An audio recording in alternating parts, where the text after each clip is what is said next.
프롤로그, 죽음이 지배한 시대. 14세기 중반의 어느 날 유럽의 하늘은 갑자기 어두워지기 시작했습니다. 그러나 이것은 단순한 날씨의 변화가 아니었습니다. 보이지 않는 죽음의 그림자가 대륙 전체를 뒤덮기 시작한 것입니다. 사람들은 이 재앙을 검은 죽음, 흑사병이라 불렀습니다. 아침에 건강했던 사람이 저녁이 되면 시체가 되어 거리에 널브러졌습니다. 마을 전체가 텅 비었고 도시의 종소리는 멈추지 않고 울려 퍼졌습니다. 장례를 치를 사람도 시체를 묻을 땅도 부족했습니다. 불과 4년에서 5년 사이 유럽 인구의 3분의 1에서 절반 가까이가 사라졌습니다. 당시 유럽 인구 약 7,500만 명 중 2,500만 명이 목숨을 잃었다고 추정됩니다. 이것은 단순한 전염병의 유행이 아니었습니다. 천년을 이어온 중세 문명의 기반이 송두리째 흔들리는 순간이었습니다. 신의 질서로 설명되던 세계관이 무너지고 봉건제의 단단한 사슬이 끊어지며 교회의 절대적 권위가 의심받기 시작했습니다. 그러나 역사의 아이러니는 여기에 있습니다. 이 파멸적 재앙이 역설적으로 유럽을 중세의 어둠에서 끌어내어 근대의 문턱으로 밀어 올렸다는 사실입니다. 오늘 우리는 흑사병이라는 검은 그림자가 어떻게 유럽의 운명을 바꾸었는지 그 놀라운 이야기를 함께 따라가 보겠습니다. 1장, 죽음의 씨앗, 어디서 왔는가? 흑사병의 이야기는 유럽이 아닌 머나먼 동쪽에서 시작됩니다. 14세기 초 중앙아시아의 광활한 초원지대, 오늘날의 키르기스스탄과 몽골 고원 일대에서 작은 변화가 일어나고 있었습니다. 이 지역에 서식하던 야생 설치류, 특히 마목과 들쥐의 몸속에는 예르시니아 페스티스라는 박테리아가 잠복해 있었습니다. 평소에는 이 균이 특정 동물 집단 안에서만 순환했지만 13세기 말부터 14세기 초에 걸쳐 기후 변화가 일어났습니다. 기온이 내려가고 강수량이 변하면서 설치류의 서식 환경이 바뀌었고 이들은 인간의 거주지로 더 가까이 이동했습니다. 바로 이 시기는 몽골 제국이 유라시아 대륙을 지배하던 때였습니다. 칭기즈칸의 후예들이 건설한 거대한 제국은 동쪽의 중국에서 서쪽의 흑해, 연안까지 이어지는 전례 없는 교역망을 만들어냈습니다. 실크로드는 그 어느 때보다 활발했고 상인들과 군인들, 외교사절들이 끊임없이 대륙을 오갔습니다.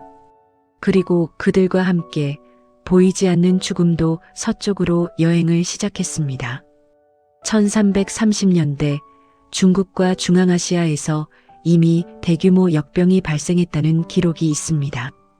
중국 허베이 지역에서만 500만 명이 사망했다는 추정도 있습니다. 이 전염병은 몽골 제국의 교역로를 따라 천천히 그러나 확실하게 서쪽으로 퍼져나갔습니다. 1346년 크림 반도의 항구 도시 카파에서 결정적인 사건이 벌어집니다. 이곳은 제노바 상인들이 운영하는 중요한 무역 거점이었습니다. 몽골군이 이 도시를 포위 공격하던 중 군대 내에 흑사병이 퍼졌습니다.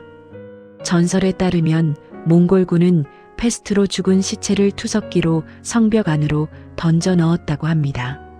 이것이 역사상 최초의 생물학 무기 사용이었을지도 모릅니다. 공포에 질린 제노바 상인들은 배를 타고 카파를 탈출했습니다.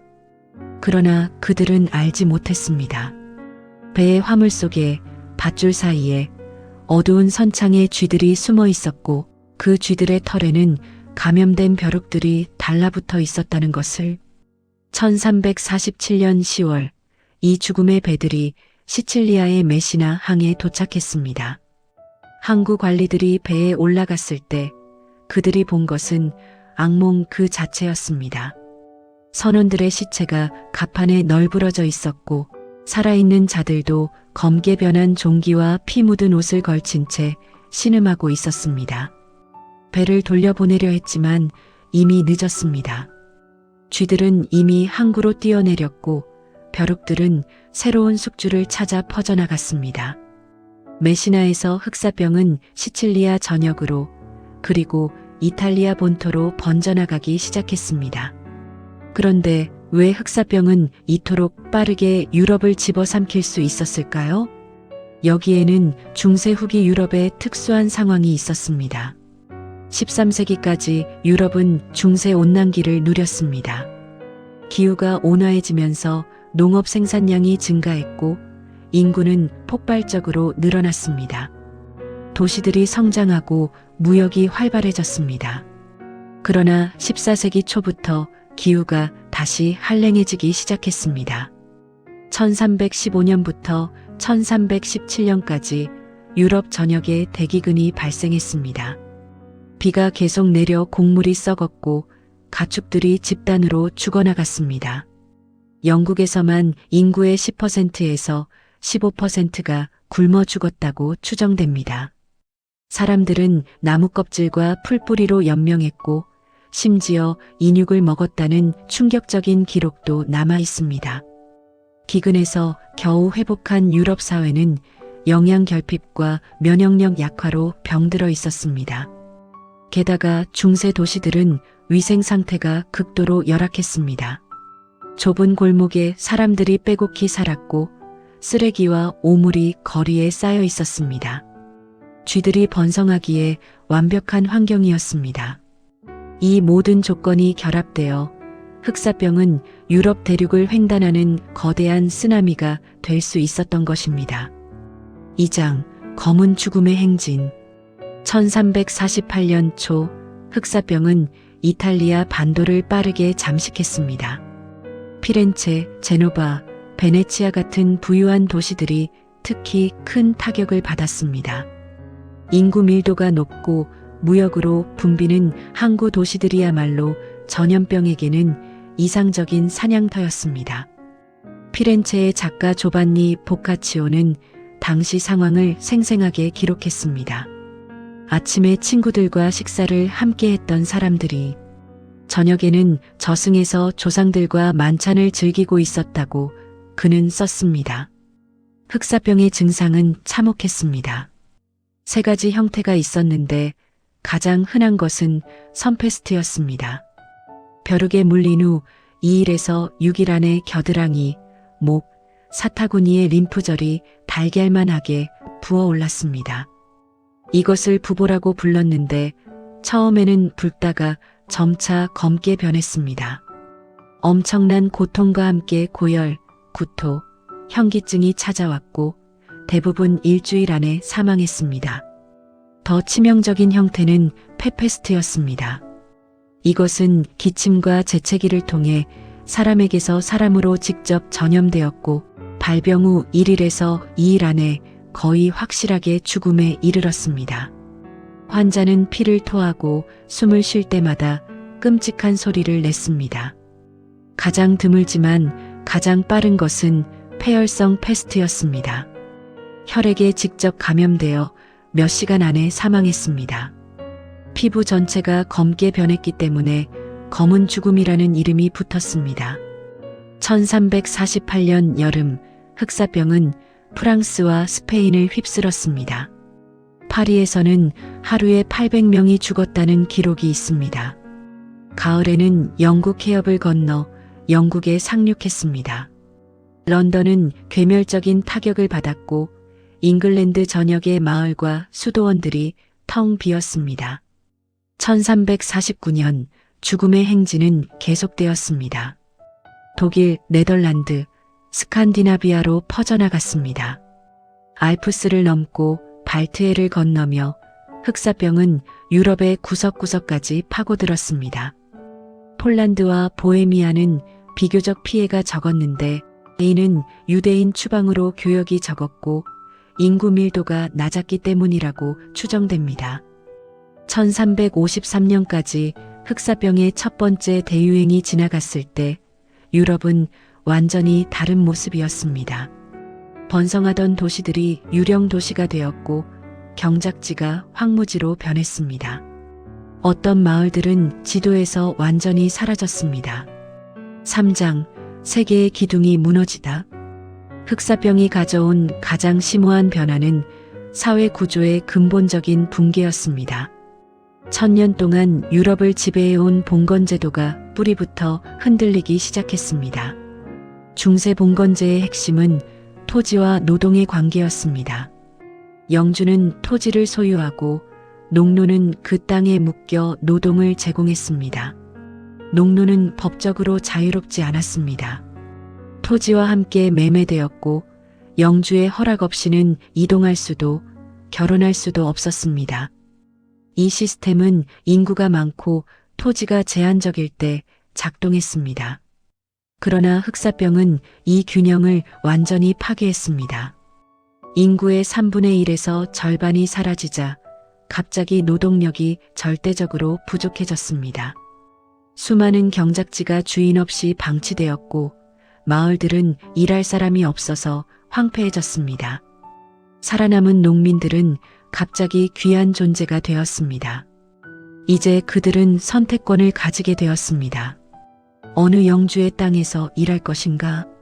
조건이 좋지 않으면 더 나은 대우를 제시하는 다른 영주에게로 떠날 수 있었습니다. 영국에서는 농업 노동자의 임금이 흑사병 이전보다 2배에서 3배 상승했습니다. 농민들은 더 높은 임금을 요구했고 노동 조건 개선을 주장했습니다. 어떤 이들은 아예 자유농민이 되거나 도시로 이주하여 장인이 되었습니다. 특히 도시는 새로운 기회의 장이 되었습니다. 농촌을 떠난 사람들이 도시로 몰려들었고 상공업이 발전했습니다. 길드의 힘이 강해지고 상인 계급이 부상했습니다. 이들은 후에 부르주아지라 불리게 될 새로운 계급의 씨앗이었습니다. 흥미롭게도 살아남은 사람들의 삶의 질은 많은 면에서 향상되었습니다. 임금이 오르고 식량은 풍부해졌습니다. 고기와 같은 사치품을 더 자주 먹을 수 있게 되었습니다. 어떤 역사가들은 흑사병 이후 15세기를 일반 대중의 황금기라고 부르기도 합니다. 그러나 이런 변화는 단순히 경제적인 것만이 아니었습니다. 더 깊은 곳에서 중세인의 세계관 자체가 흔들리고 있었습니다. 4장 신의 침묵과 교회의 위기.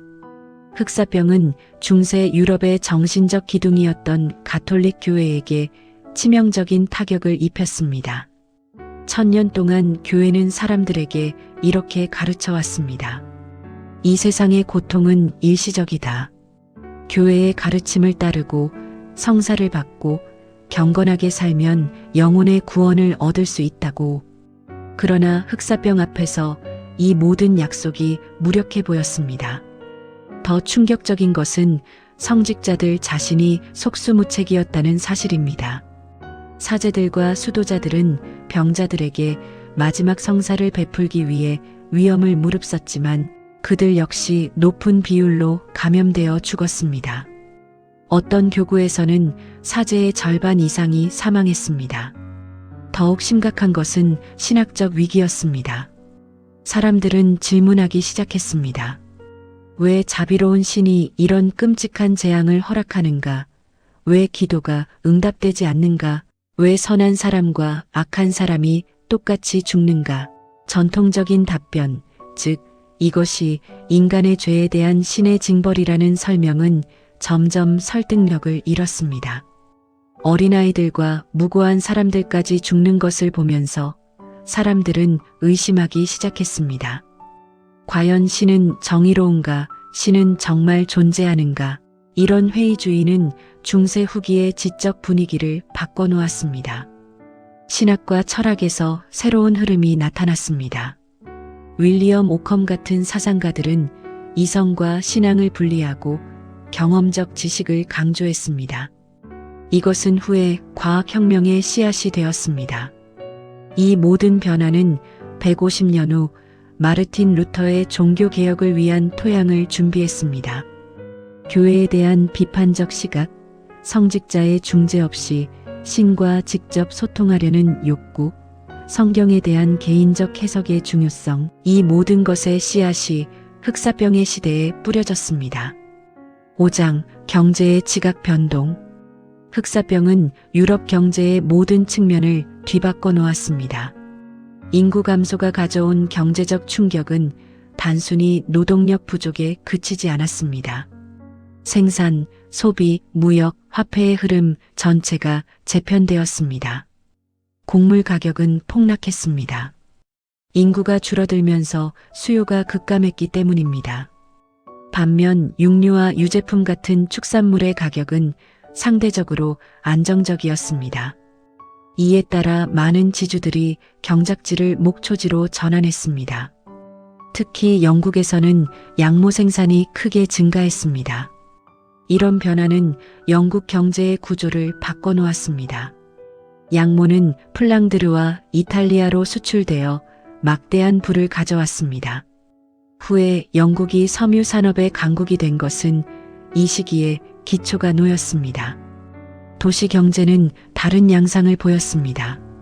초기에는 많은 도시들이 인구 감소로 침체되었습니다. 그러나 곧 회복세를 보이기 시작했습니다. 농촌을 떠난 사람들이 도시로 몰려들었고 상공업이 새로운 활력을 얻었기 때문입니다. 특히 장인과 기술자들의 지위가 크게 향상되었습니다. 숙련된 노동력이 부족해지면서 그들의 임금과 사회적 위상이 올라갔습니다. 길드의 힘이 강해졌고 도시 정치에서 상인과 장인 계급의 발언권이 커졌습니다. 무역 패턴도 변화했습니다. 지중해 중심의 무역은 일시적으로 침체되었지만 북해와 발트의 중심의 한자 동맹은 오히려 성장했습니다. 새로운 무역로가 개척되고 새로운 상품들이 유통되기 시작했습니다. 또한 흑사병은 의학과 공중보건의 발전을 촉진했습니다. 이탈리아 도시들은 최초의 검역제도를 도입했습니다. 병원과 공공위생시설도 개선되었습니다. 도시들은 깨끗한 물 공급과 쓰레기 처리에 더 많은 관심을 기울이기 시작했습니다. 의학 교육이 강화되고 해부학 연구가 진전되었습니다. 경제사학자들은 흑사병이 역설적으로 유럽 경제의 근대화를 가속화했다고 평가합니다. 노동 집약적 농업에서 자본 집약적 상공업으로, 폐쇄적 봉건 경제에서 개방적 시장 경제로의 전환이 이루어진 것입니다. 6장 근대로 가는 길. 흑사병이 유럽 역사에서 가지는 가장 큰 의미는 그것이 중세 문명의 종말과 근대 세계의 시작을 촉발했다는 점입니다. 이것은 단순한 연대기적 구분이 아니라 사회 구조, 경제 체제, 정치 질서, 사상과 문화 전반의 근본적 전환이었습니다. 봉건제의 해체는 새로운 정치 질서를 만들어냈습니다. 귀족의 힘이 약해지면서 왕권이 강화되었습니다. 프랑스와 영국, 스페인에서는 중앙 집권적 절대왕정으로 가는 길이 열렸습니다. 왕들은 더 이상 영주들의 느슨한 연합체를 다스리는 것이 아니라 직접 백성들을 통치하는 강력한 국가를 건설했습니다. 이 과정에서 근대적 관료제와 상비군이 발전했습니다.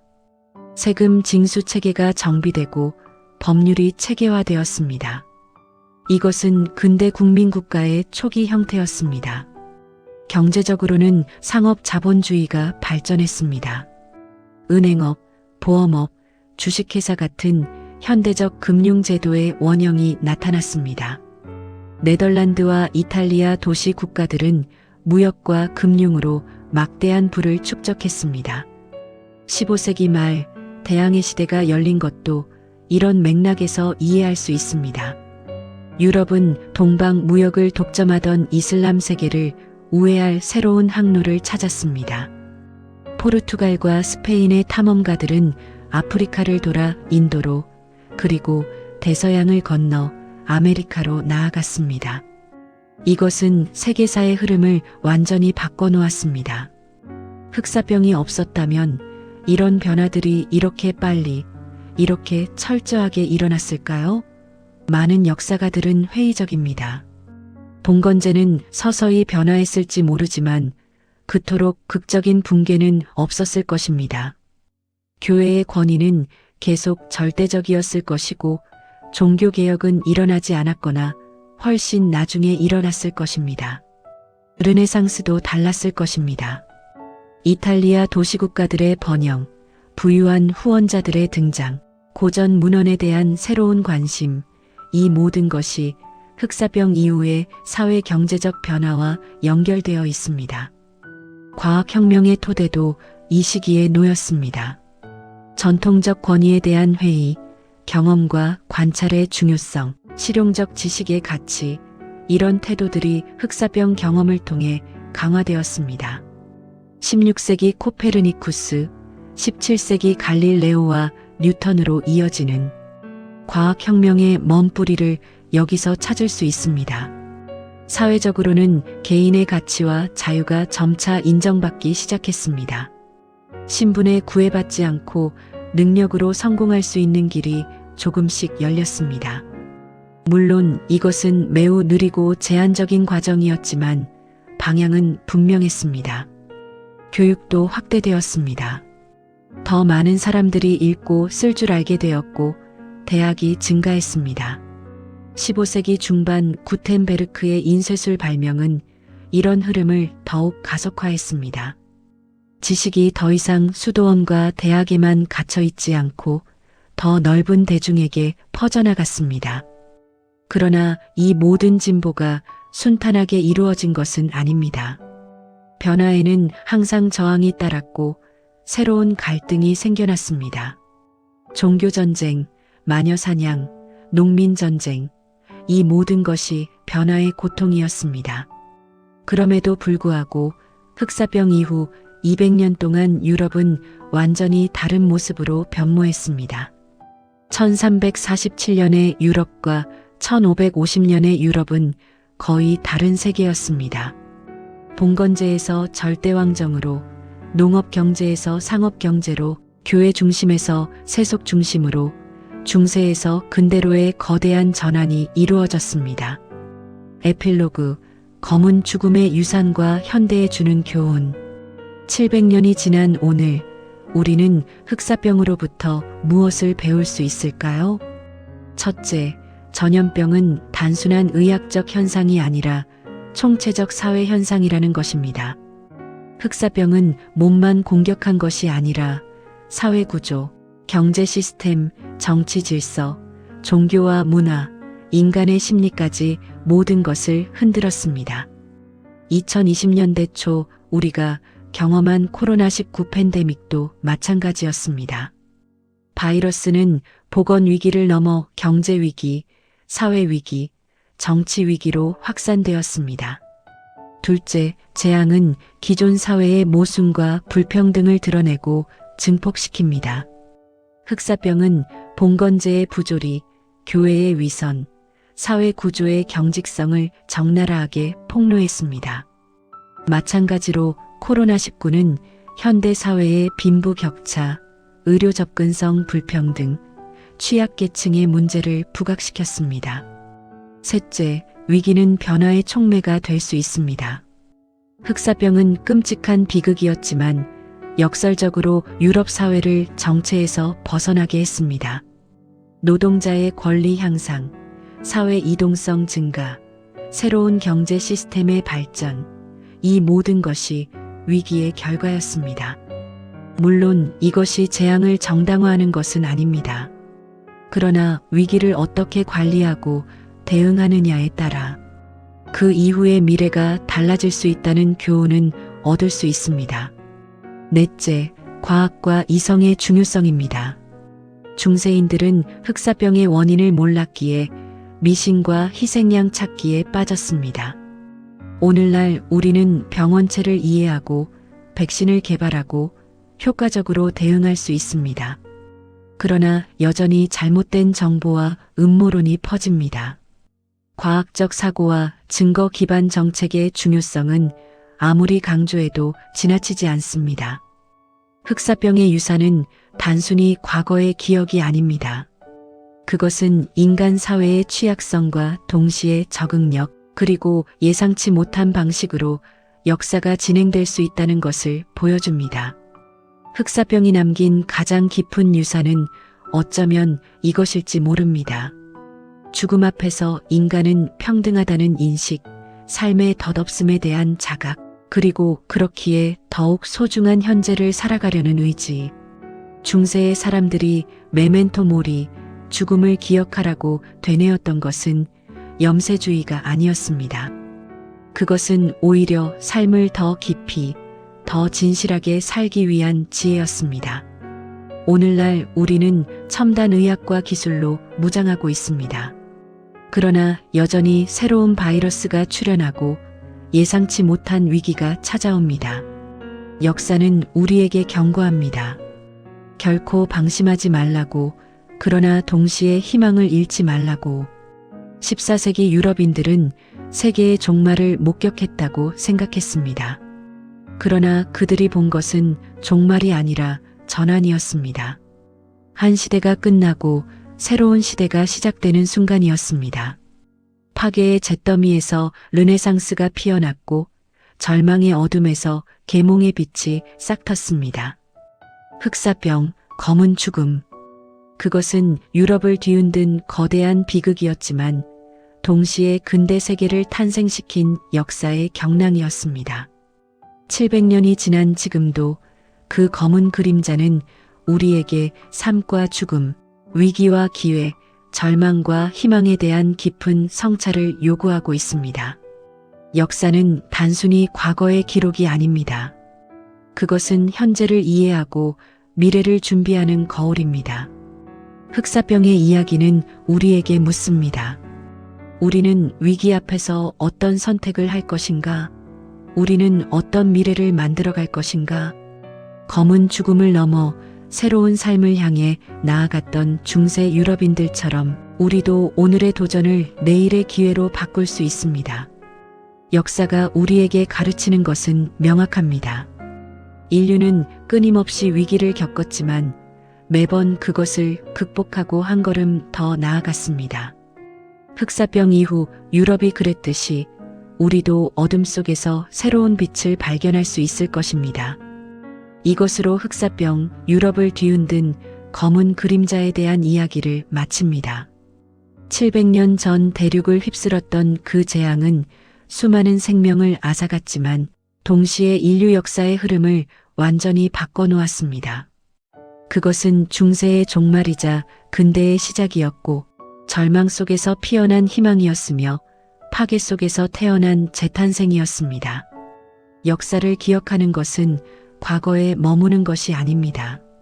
그것은 현재를 이해하고 미래를 준비하는 길입니다. 흑사병의 기억은 오늘을 사는 우리에게 여전히 많은 것을 말해주고 있습니다. 끝까지 경청해 주셔서 감사합니다. 구독과 좋아요는 제작하는데 큰 힘이 됩니다.